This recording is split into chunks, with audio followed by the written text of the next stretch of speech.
Este contenido es una producción de Morgat Foundation. Suscríbete, síguenos y encuéntranos en todas nuestras redes sociales. Mis queridos hermanos del sacerdocio, me siento agradecido de estar con ustedes en esta sesión de la Conferencia General en este día histórico. Admiramos a los que arriesgan su vida para rescatar a otras personas en peligro. El año pasado, cuando visité el sur de California durante los terribles incendios ocasionados por los vientos en Santa Ana, tuve dos impresiones. Primero, cómo auxiliaron los miembros de la iglesia a los necesitados. Y segundo, cuánto agradecimiento sentía la gente por los bomberos. El dueño de una casa describió lo que vio que hicieron los bomberos. Indicó que los vientos en Santa Ana provienen del desierto, llevando aire caliente hacia el océano.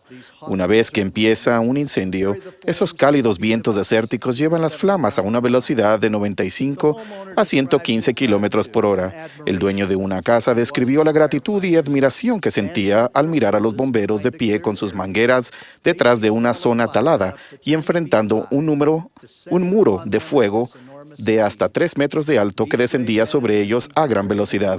Esos valerosos hombres y mujeres en constante peligro personal pudieron salvar a las personas y sus hogares. De vez en cuando, individualmente y como iglesia, pasamos por periodos de crisis y de peligro. Algunos surgen rápidamente como fuego, otros son sutiles y al principio casi no los detectamos. Algunos requieren alguna medida heroica, pero la mayoría son menos espectaculares. La forma en que respondemos es crucial. Esta noche, mi propósito es volver a recalcar para los poseedores del sacerdocio la importancia de dar oído a las palabras de los profetas, que es una manera segura de responder a todo peligro físico y espiritual. Quizás nos sirvan algunos ejemplos. Muchos de ustedes han participado en caminatas para revivir y apreciar el dramático rescate de las compañías de carros de mano de Willie y Martin. La primera vez que supe de este rescate fue cuando era adolescente. Mi madre me regaló un libro escrito por Orson F. Whitney, quien más adelante fue apóstol. En el libro del Elder Whitney me enteré del heroico esfuerzo dirigido por Brigham Young para rescatar a las compañías de carros de mano. Les habían alcanzado las tormentas invernales en las llanuras de Wyoming. Algunos habían muerto y muchos más estaban a punto de morir. Brigham Young supo de dificultades y en la Conferencia General de octubre de 1856 instruyó a los santos que dejaran todo y rescataran a los que estaban varados en las llanuras. Fue dramática la respuesta. El Elder Whitney informó: eran hombres valientes por su heroísmo, porque arriesgaron su vida al enfrentar las tormentas invernales en las llanuras, pasaron a la inmortalidad y se ganaron la eterna gratitud de cientos de personas que indudablemente se salvaron de la muerte debido a esos actos de valentía. Una razón por la que mi madre me había regalado el libro era que el autor mencionaba de manera especial a mi bisabuelo, David Patten Kimball, quien participó en ese rescate a la edad de 17 años. Todos los rescatadores batallaron al atravesar la nieve profunda y las temperaturas heladas durante gran parte del rescate de las compañías de carros de mano. Haciendo un gran sacrificio personal, David y sus compañeros cargaron a muchos de los pioneros para ayudarles a cruzar las aguas heladas del río Sweetwater. Ese relato verídico me impresionó mucho. Yo quería comprobar mi devoción al Señor mediante algún hecho dramático.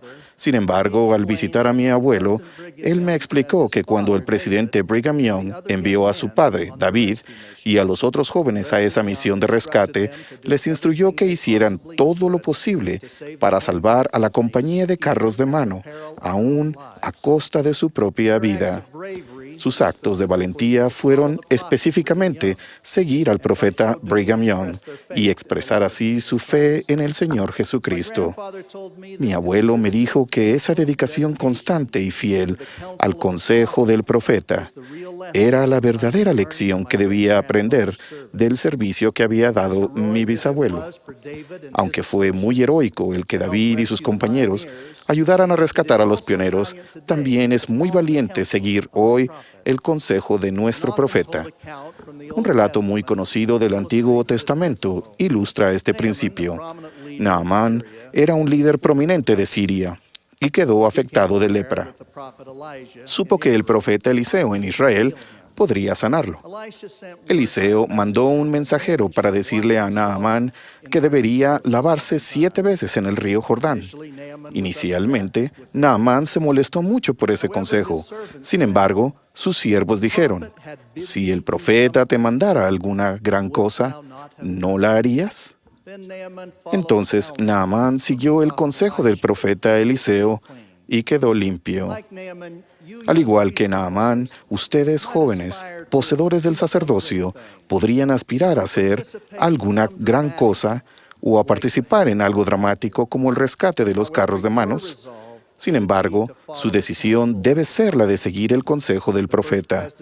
Una de sus metas debe ser mantenerse libres de los pecados del mundo y cumplir con las altas normas para servir en la obra misional.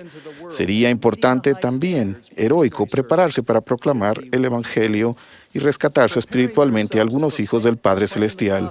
Ustedes pueden afrontar ese desafío.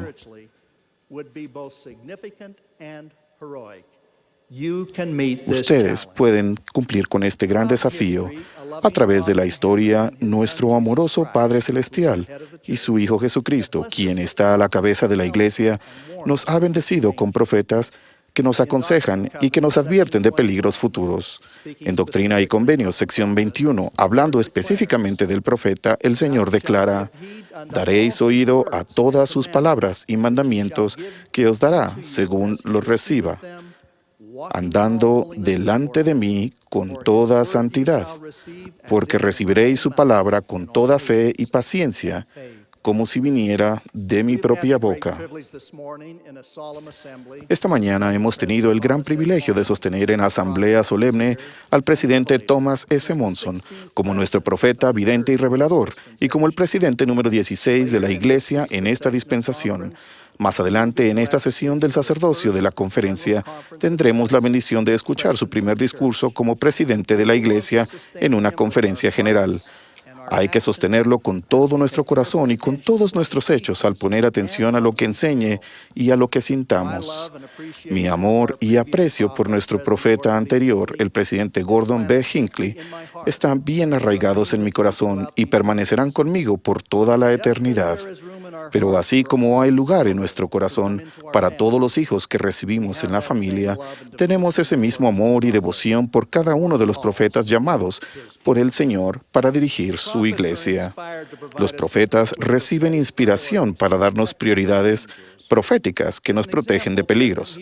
Como ejemplo, el presidente Heber J. Grant, que fue profeta de 1918 a 1945, recibió inspiración para recalcar la obediencia a la palabra de sabiduría, el principio con promesa que el Señor reveló al profeta José.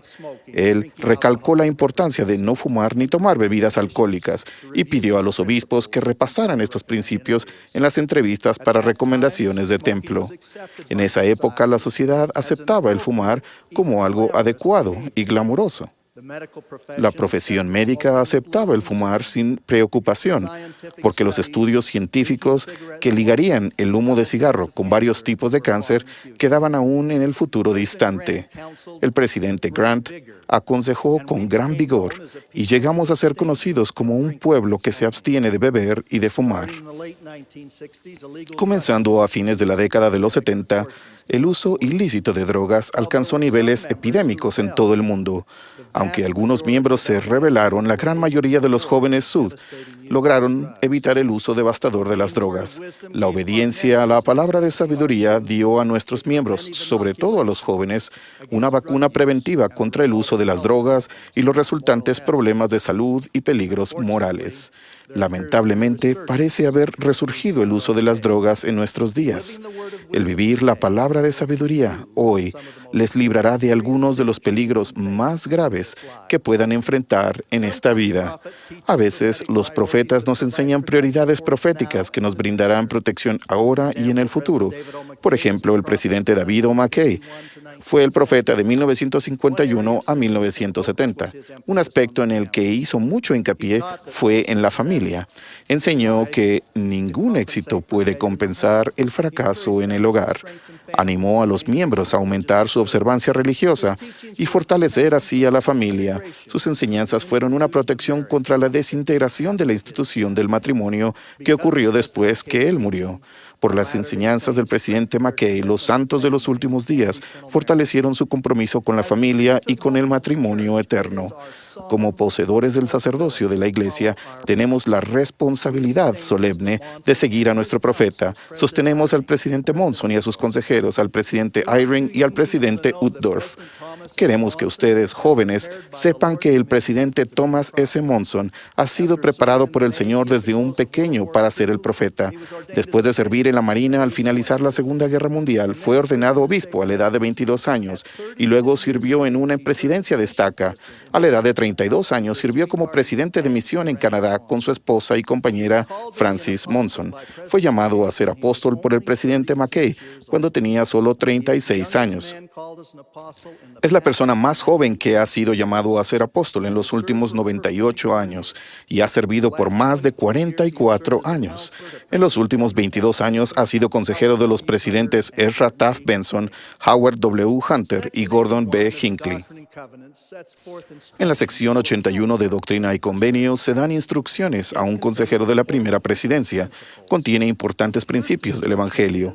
La primera instrucción es ser fiel en consejo. El presidente Monson ha dado consejo fiel a cada uno de los 3 profetas con los que ha servido.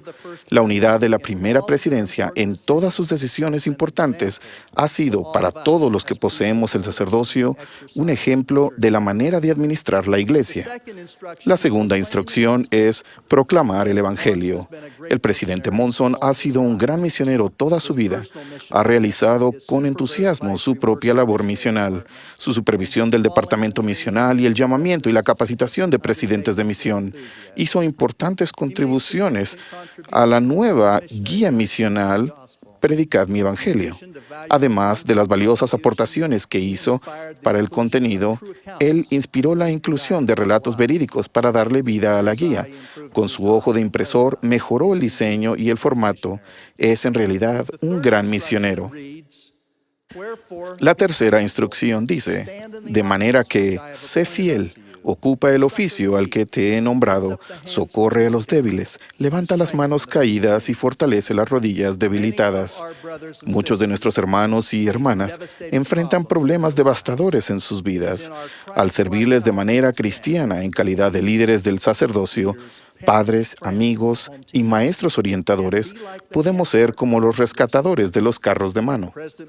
La labor de rescate del presidente Monson en ese sentido ha sido sumamente ejemplar. Siendo obispo, aprendió a servir a los miembros de su barrio. Se ha mantenido en contacto con las personas a las que ha servido, con sus hijos y sus nietos. A pesar de su calendario agotador, logró discursar en el funeral de cada una de las 84 viudas que vivieron en su barrio cuando él fue obispo. Ha servido a los necesitados de manera asombrosa y personal. Su supervisión por tantos años de la labor humanitaria ha bendecido a gente de todo el mundo, tanto miembros y también personas que no son de nuestra fe.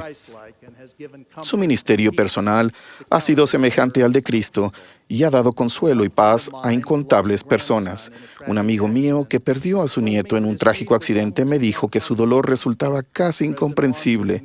El servicio que le prestó el presidente Monson cambió ese dolor casi insoportable en aquella paz que sobrepasa todo entendimiento. Su esfuerzo por servir personalmente a los enfermos y afligidos ha sido extraordinario. El presidente Monson ha dedicado su máximo esfuerzo a socorrer a los débiles, levantar las manos caídas y fortalecer las rodillas debilitadas. Él ha magnificado de manera notable su llamamiento como consejero de la primera presidencia. Ha testificado valientemente en el nombre de Jesucristo por todo el mundo. la cual es la responsabilidad primordial de todos los apóstoles. Siendo en ese entonces el miembro de menos antigüedad de los 12, en febrero participé en mi primera reorganización de la primera presidencia en el Salón Superior del Templo de Salt Lake y experimenté la confirmación del Espíritu cuando los 12 sostuvimos individual y unánimemente al presidente Monson como profeta del Señor y el presidente de la Iglesia. Estoy agradecido por nuestro Padre Celestial, quien nos ama, y por su Hijo Jesucristo. Él es nuestro Salvador y por medio de la expiación nos rescata de los peligros físicos y espirituales de la vida. Él es nuestro defensor ante el Padre. De ello doy testimonio en el nombre de Jesucristo. Amén.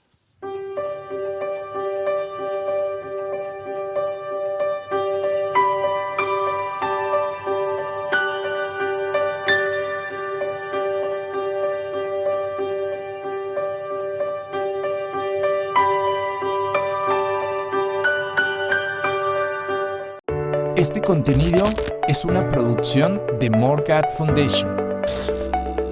Suscríbete, síguenos y encuéntranos en todas nuestras redes sociales.